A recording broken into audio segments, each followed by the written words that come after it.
Today I answer the question, is having a PhD an advantage when it comes to regulatory affairs? Guys, stay tuned.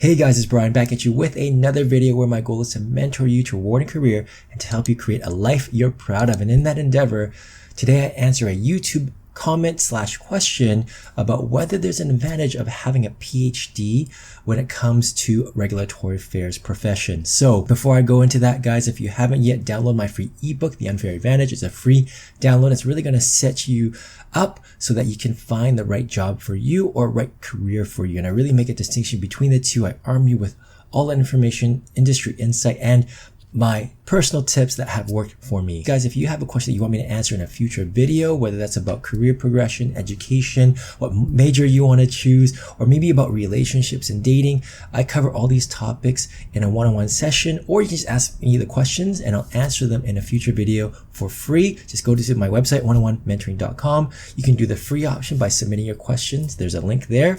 Or you can actually work with me personally. All right, so this question comes from Kent Lee, and he says, "Hi, Mr. Brian, I love your videos very much. I would love to ask you two questions. Is having a PhD in any life sciences subject an advantage for regulatory career progression? Is there a ceiling for a master's degree holder in regulatory affairs?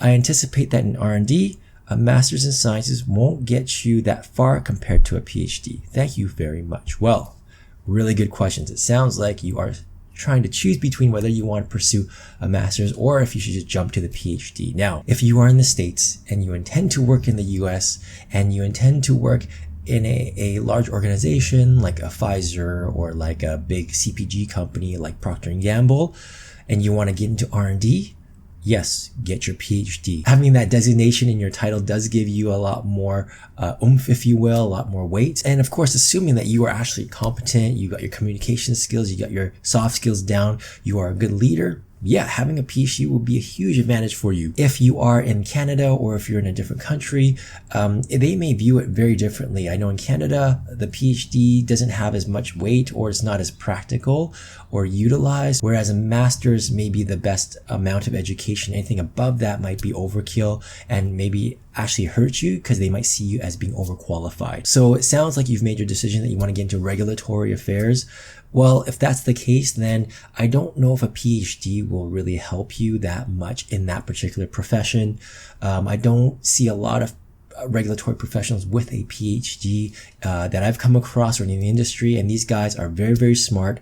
They know exactly what they're doing. They know the regulations inside and out. I think that if you want to go to the next level and go above what the vast majority are holding, whether that's a master's or an MBA or something else, I would say that you're better off getting a law degree. I mean, you're going into regulations, right?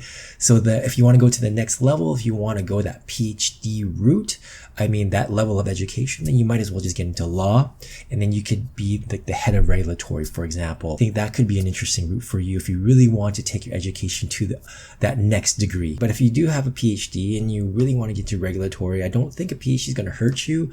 It might initially with regards to that stigma of being overqualified, but in terms of skill set, it's going to be so different that you're not really going to be tapping into your PhD that much. I mean, these are regulations. These are set by government. You really want to understand how to read the regulations.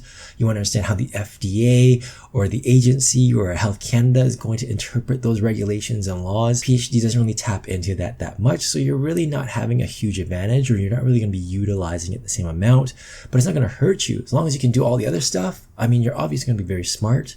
And the fact that you can get your PhD or that you did says something about you. So in that regard, it'll help you, but I don't think it's going to help you as much as you'd like. So do you really need it?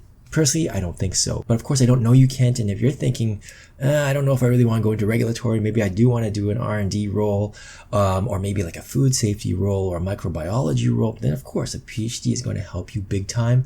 And I recommend that you do look into that, especially if you intend to work in the US. So there you go, Kent. I hope I answered your questions. If you have a follow-up question, you know how to find me, or if you want to work with me personally and go into more deeper conversations, a deeper dive into your situation, definitely check out my products and services. I do one-on-one mentoring sessions. It's important to book early so that I can fit you into the schedule.